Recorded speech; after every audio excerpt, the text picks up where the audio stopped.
Marcoleta, no? Nagpahayag po si Senator Marcoleta ng kanyang saloobin. Alam mo, nalulungkot po ako kasi kamakailan lang, talagang sinabi niya ni Senator Marcoleta sa amin. Ramdam niya po na tutuluyan talaga siya ng kaso. No? Yung kaso po na gawa-gawang kaso na plunder. Okay. At sa malungkot na pahayag ni Senator Marcoleta, nalulungkot siya kasi totoo naman na si Senator Marcoleta po siya yung tumalima sa panawagan ni Pangulong Marcos, motu proprio, bilang chairman ng Blue Ribbon Committee. Hindi po siya inutusan ng kung sino. Alam niyo yung motu proprio, nagkusang loob si Marcoleta nung narinig niya po na sinabi ni BBM sa kanyang SONA na mahiya naman kayo, na kinakailangan may managot. Ayan po. No, tumalima po. Nag-imbestiga po si Marcoleta, pero imbis po na pasalamat. Si Marcoleta po naglantad ng lahat ng yan. Imbis po na mapasalamatan po si Marcoleta. Alam niyo po yung sinabi ni Marcoleta kahapon na anytime makukulong siya. Naniniwala po ako ron. Wala na po tayong wala na pong lihiman. Lahat po ng anong tawag diyan? Lahat po ng pwede mong maisip na kademonyohan, kaya na po nilang gawin. Hindi po tayo magtataka sa sinabi ni Senator Marcoleta na talagang mapapakulong po siya kahit sa gawa-gawa pong kaso. Plunder na yan. Diyos ko. Paano po naging plunder yung ginastos mo? Ang plunder po, ginastos mo yung pera ng pamahalaan, ginastos mo sa pansarili mo o kaya sinubi mo. Ito po, may mga kaibigan si Senator Marcoleta na nag-donate sa kanya para magamit niya sa kampanya. Ngayon, very technical po, parang baka isipin nyo naman pinagtatanggol ko si Senator Marcoleta, meron naman talagang donasyon. Kailan pa po bawal yung pagkakaroon po ng donasyon sa eleksyon? Lahat po ng kandidato, tumatanggap po yan ng kontribusyon dahil hindi nyo po kayang gumastos ng bilyon. Hindi naman po mga bilyonaryo yung mga yan. Bilyon na po ang ginagastos ng ilan dyan para lang po sa eleksyon. Saan po galing yan? Tanggap po lahat yung mga contribution, campaign contribution. Hinahanapan lang po ng butas ito si Senator Marcoleta. Yung pera po na binigay sa kanya, bigay po yun ng mga kaibigan. Yan po ay donasyon na kusang loob. No. Yung sinasabi niyo po, Badong, ibig sabihin public lang ba? Public money lang ba yung pwedeng maging plunder? Hindi po. Pwede rin private. Kung yung pagbibigay mo ay humihingi ka ng pabor. Bakit naman po, ang ganda ng katwiran ni Senator Marcoleta at that time na siya binigyan, mababa po masyado yung kanyang rating. Kung mamumuhunan po yung mga tao, hindi po kay Marcoleta, doon po sa mga taong matataas ang rating. Katulad po ng mga tulpo na hindi po bumababa yung mga rating na mga yan.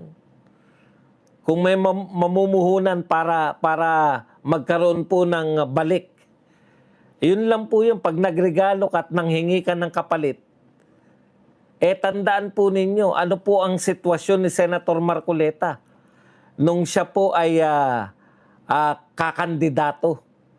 Nagtatangka po siya o nagbabalak siyang kumandidato, si Marcoleta po ay isolated na. Alam po ng mga taong bayan na si Marcoleta, kumbaga isolated na yan dahil sa kanyang mga paniniwala. Dahil po sa kanyang katapatan sa kanyang paniniwala, kahit po wala naman silang kaugnayan ni BP Sara, Akala ko nga very close sila na BP Sara, pero nung nagkausap po kami, hindi naman eh.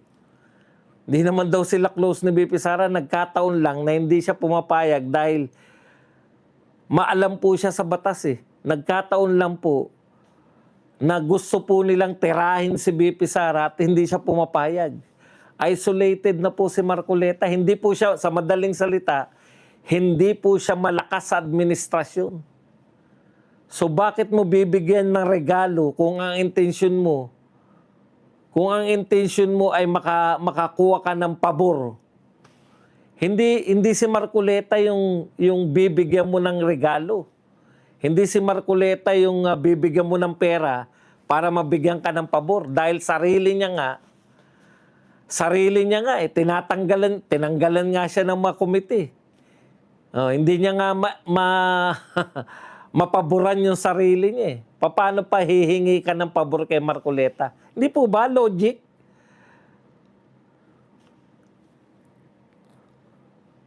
Logic lang po kung ako, mamumuhunan po ako. Magbibigay po ako ng salapi. Ang intensyon ko po ay makakuha ng pabor. Aba, una, ang bibigyan ko po niyan yung mga pro-government senators. Kung ako magbibigay ng pera para makahingi ng pabor, yung mga malapit sa administrasyon, yung mga tumakbo sa administrasyon, doon ako, kasi may access yun sa admin eh. Si Marcoleta po, wala. Walang ka-access. Yan po, nakakalungkot dahil si Senator Marcoleta nagsasabi na anytime pwede siyang hulihin. Hindi po dahil sa mabigat yung kinaso sa kanya. Talagang gusto lang po siyang patahimikin. Pero gusto ko pong iparinig sa inyo yung sinabi, yung eto pong mga binanggit po ni Senator Marcoleta para naman po mabigyan natin ng hustisya yung sa kanya, no? Yung panggigipit sa kanya. Pakinggan man lang natin yung mga sinabi ni Senator Marcoleta. Huwag po kayong mag-alala kahit ako po ay kanilang maaresto at maipakulong, kagaya po ng sinasabi ko, ay hindi po tayo titigil hanggat hindi po natin natutukoy ang mga taong ito dahil kayo po talaga ang dapat pagsilbihan namin. Huwag po kayong mag-alala kahit ako po ay kanilang maaresto at Okay. Mukhang si Senator Marcoleta po ay isinuko niya na yung no? Talagang aarestuhin at aarestuhin po siya. Kasi siya po talaga yung pinaka... alam niyo po ang pagkakaiba po ni Senator Marcoleta sa iba pong mga nagsasalita laban sa gobyerno. Talagang may siya meron siyang otoridad. Pinaniniwalaan po siya kahit po nung mga nasa kabilang banger. No? Matindi po yung otoridad ni Senator Marcoleta kahit po ano ang sabihin nila. Talagang naniniwala po yung mga tao kay Senator Marcoleta. Kaya mahirap pong tibagin. Kaya ang gagawin po nila, patatahimikin nila. Pero hindi po mananahimik eh. Mapapatahimik nyo po ngayon. Sabi nga ni Senator Marcoleta, maaaring makulong siya pansamantala. Pero hindi ho habang panahon. No? Hindi po habang panahon na nariyan kayo. Hindi po habang panahon na kayo ang naghahari dyan. Matatapos at matatapos eh. Kaya nga sabi ni Senator Marcoleta, bagamat malungkot na gagawin nila, itutuloy pa rin niya yung laban. Saludo po kami sa iyo, Senator Marcoleta. Talagang mukhang yan na lang din ang kulang mo, makulong para matala ka rin sa kasaysayan na isa ka talaga sa mga nagbuwis ng iyong kalayaan, no? Para sa atin, no?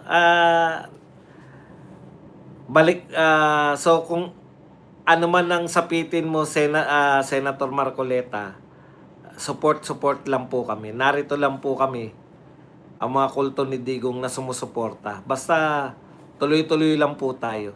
Okay. Laban lang po, laban. Kaya yung mga nang-intriga po na nang iwan pa sa ere raw, bakit daw hindi sumipot nang iwan pa sa ere? Diyos ko, unawain nyo. Unawain nyo na lang po yung kalagayan nila. Di ba?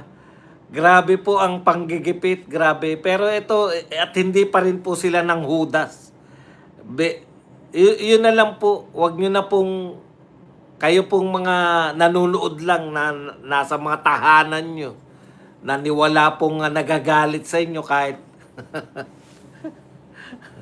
minsan na naninisi pa, mahilig pang manisi.